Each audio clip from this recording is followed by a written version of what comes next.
Jerry Robinson is a businessman with a heart. He did a documentary many years ago, and he showed how the NHS will not work because the doctors' arrogance and the nurses, there's not working together cooperation. And to our second speaker, Dr Ranjeet Brar from King's College Hospital.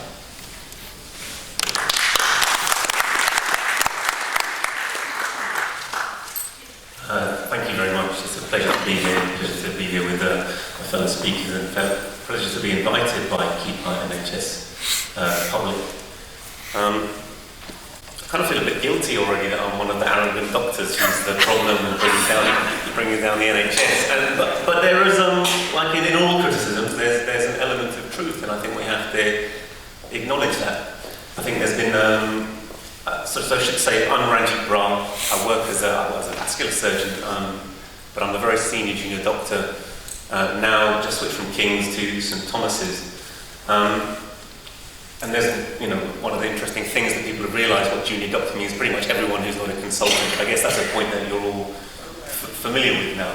So really, you are talking about the bulk of the doctors who provide the day-to-day service, who you will see and rely on when you go for all kinds of care, emergency and elective, to hospitals, from the general, from the medical to the surgical to the specific. These are all the people who are affected by current payer contract, and I will speak about that a little bit. Coming back to the question of arrogance amongst the medical profession, Oscar Wilde said that all professions were an organised conspiracy against the public. Are any of you familiar with that quote? And I think there's an element of truth in that, and I think the more you get away from a public service, the more true it is. It's more true of lawyers than it is of doctors, and mainly it's more true of old school doctors before there was a national health service that was transparent. And clearly, when I don't just provide care in the health service, it's a social system. We all provide it, but we all also use it. And Youssef is a quite moving and powerful example of that. When he speaks, he can speak both as a provider and a direct recipient. But my parents have had that care. My wife has had that care. We've had babies. My sisters had that care. Everyone in my family depends upon the NHS just as much as I do for a living. We depend upon it as a service which has totally transformed the conditions of life in our country for working people.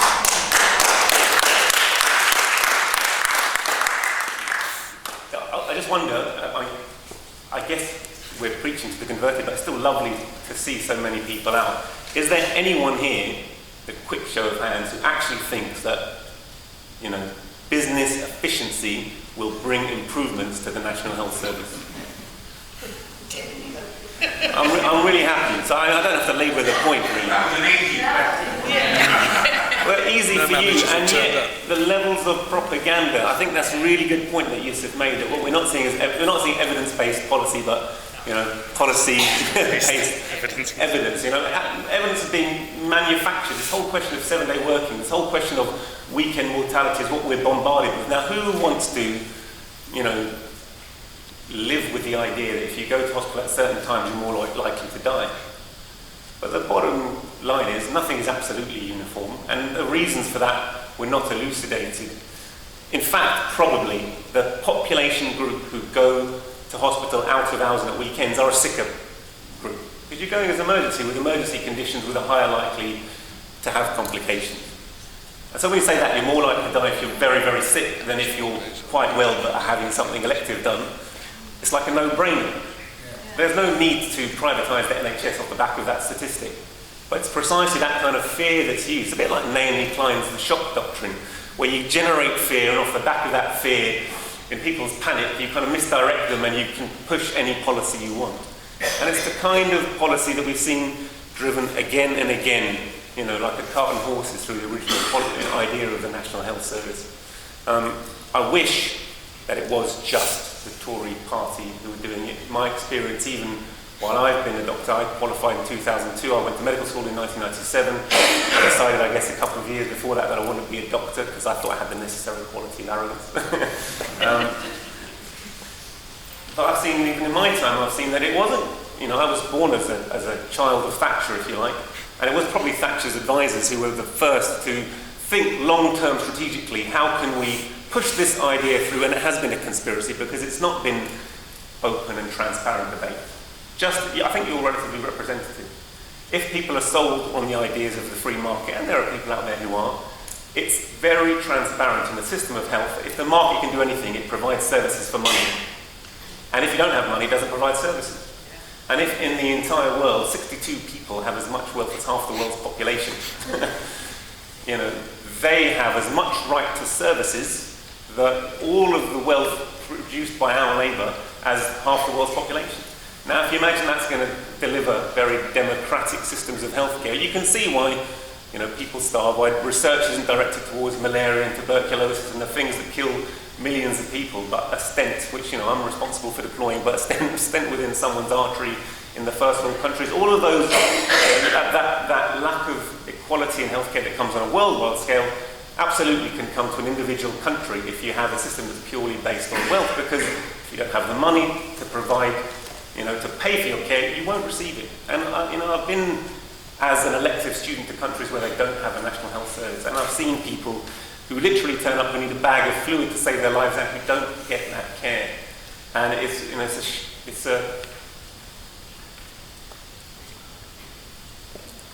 shame to see it. It's a shame to see it. And it's a shame to think that the system we have, which basically has not been given to us, it's a system that I don't know, again, maybe a question, does anyone alive before the National Health Service came into being? Does anyone have relatives, parents, who didn't receive treatment because it wasn't available? And I see that again and again, day after day. I see, less now than I used to. That there was a generation who was so grateful for their care, They were so grateful because they knew what it was not to have care. And now we're used to it. We're used to it as a right. And we're told choice, choice, choice. Choice is the thing that we all need. You all need choice. And then you can choose the best. Well, who would choose substandard care? So if you don't want substandard care, what's the choice? You want excellent care, so that everyone should have the right to excellent care, whether or not you can afford to pay for it. Because, the idea, in America, which is the most expensive healthcare system in the world, you have 50 million people who have no access to care. That's a country where, arguably they send their armies around the world, robbing and looting, bringing back so much wealth in that country, so unevenly divided, and yet, 1/5 or 1/6 of the population have no access to healthcare whatsoever. And it's the most expensive care in the world. And they achieved, to come back again to that lady who was talking about Cuba, they achieved healthcare indices that are far worse than Cuba, and in a very skewed way. So I think it's clear that we stand for the NHS. Coming back to the junior doctors of which is, I guess what I should be talking about. We've not been a radical group, and I think there's been a failure of leadership on the part of doctors. Because while they see themselves as, in a leading position from a clinical perspective, they're technically minded, technically focused people, and necessarily so. That's what you want. You want someone who's know what they're doing first and foremost. But equally, if they're really to be responsible for the health and well-being of their patients, then they must recognise that the system in which you deliver care has a significant impact, more than their trial on which particular drug, aspirin or clopidogrel, is the best thing to use in peripheral vascular disease. Do I have access to care or not is such an overwhelming, all-encompassing question that I think it was our obligation as clinicians to get involved in that. And, I went to a surgeon's... Sorry, if I'm running out of time. You've got about 5 minutes. Okay. So I went to a surgeons conference in 2010, just before the coalition government came in. And I remember so clearly there were representatives of various political parties who talked there, and they very openly said, the crisis was just kind of, just hit. And they were saying very openly, look, austerity is going to come in, and basically there's going to be 20 billion worth of cuts in the NHS. And it wasn't publicly being announced during that election at all. They were quite open about it. And to my horror, having made this speech, they had a little session where the Royal College of Surgeons of Edinburgh, Ireland, and England sat down together, and they brainstormed the best way to put forward the cuts. Not how can we oppose it, how can we have the leadership against it. No. So the Irish, the president of the Royal College of Surgeons of Ireland sat down and said, well, we've got a lot of nurses, so we should get rid of some of them. And it went on like this, and they said, well, you're going to have cuts and you can have waiting lists, and of course some people will die on the way. And I was like, and my beliefs, I stood up in this conference, in front of my bosses, in quite a conservative reaction, body of opinion, and said, do you not think we're missing a trick? Do you not think we're actually saying that this is wrong, that we should actually lead a public campaign, that we're in a good position actually to get in on the press of this wave and lead a campaign against it. And he just went, well, that's a very valid opinion, I'm sure a lot of people agree with you, and just moved on.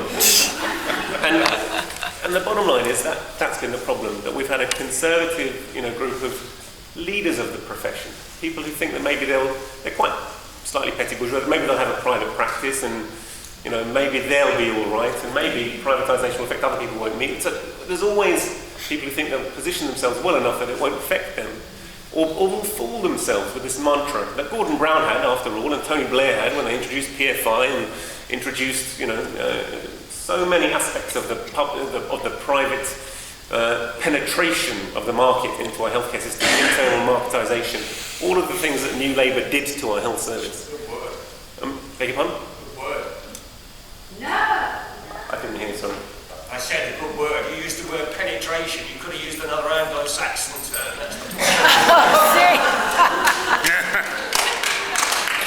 Absolutely. I can't remember what I was saying now.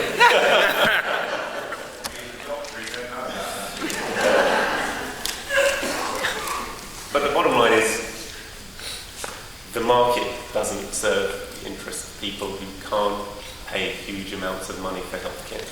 And I think it's a tremendous vehicle, this campaign, to push forward. I'm really pleased. It's been an honour to see,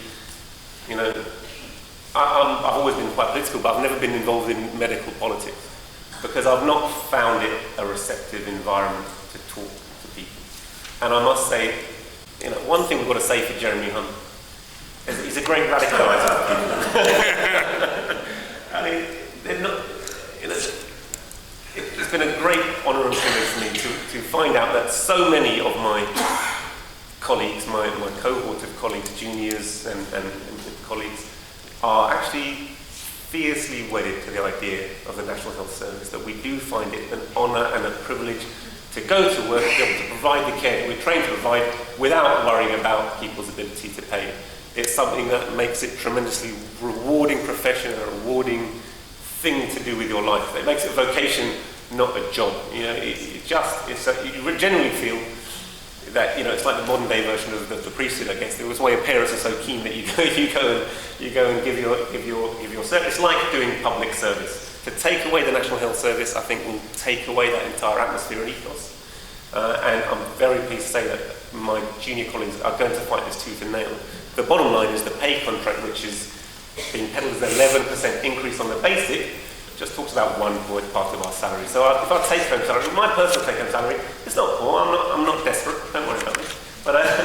But it's come down actually. It's gone down over the last 8 years. So I got paid more 8 years ago than I do today, even though my seniority has gone up and up, and I've got 5 degrees, and you give more and more time. And the bottom line is because they've introduced a system where they don't recognise the hours that you work. So you just give more and more of your hours gratis in order to train, in order to provide good care, in order to have continuity, because we love what we do. But then if you say, on top of that pay cut you've already had, we're going to renegotiate the contract in a way which means another 1/3 pay cut. And it's not, you'll have noticed if you live in Balham, you live around London, that living is not getting cheaper. The concept of buying houses, having mortgage, having rent, actually just living in the places where we're working, getting more and more expensive. I know that some of my nursing colleagues know that if this happens to us, it will happen to them. It's not just the junior doctors, it's an across-the-board attack on pay and conditions of workers in general, but workers first of all in the NHS. And I saw a very interesting article, I'll maybe just finish on this, I'm sorry, I won't finish. A very interesting article, I don't know if any of you ever have seen this website called Conservative Home. It's brilliant, if you haven't seen it. I mean, it sounds very innocuous, but it's actually people throwing around policy ideas about how to defraud the public, basically, and how best to do it. And a chap came on there, and he basically said, the junior doctors are going to face their 1984 moment, meaning that we're going to do to the junior doctors what we did to the miners, so we get rid of these recalcitrant, uppity, arrogant. But the bottom line is, you just need to go in, defeat them. He said, it's not going to be easy, but you've got to defeat them to reduce pay conditions across the board. The NHS in particular, you can't privatise without reducing the wage bill. It has really got to the 11th hour, the 9th step out of 10. We're a long way down the road. But the thing is, it's suddenly come out into the light of day, because no longer can they just say, oh, it's quality improvement, it's service framework improvement, we're doing this to increase your choice. They've got to attack full on, because actually the next step is dividing everything into business units and making everything function as a business, and the government will give you a certain amount of money to spend, and the rest of it you'll have to make up out of your own pocket or your own insurance once you reach your limit, and that's what they're doing. And in order to privatise, what they did I'll absolutely finish on this, what they did in Cambridge with Hinchingbrook Hospital was they privatised it, and the private companies couldn't run out of profit because the wages were too high. And they know if they attack wages across the board, then economically they'll be able to make their privatised system work. It won't deliver better healthcare, but it will deliver enormous profits from this huge tranche of £130 billion of taxpayers' money. Let's forget it predominantly comes from working people, not from the Googles, not from the Starbucks, not from the people we know who don't pay their taxes. So it's a way of defrauding you of your healthcare and public companies leeching from your money, and it has a profound impact on our working conditions. But we, I think, genuinely realise this is about something that's much wider than just our pay and conditions. It's about a service which is fundamental to all of our lives. So thank you for your support, and thanks for listening.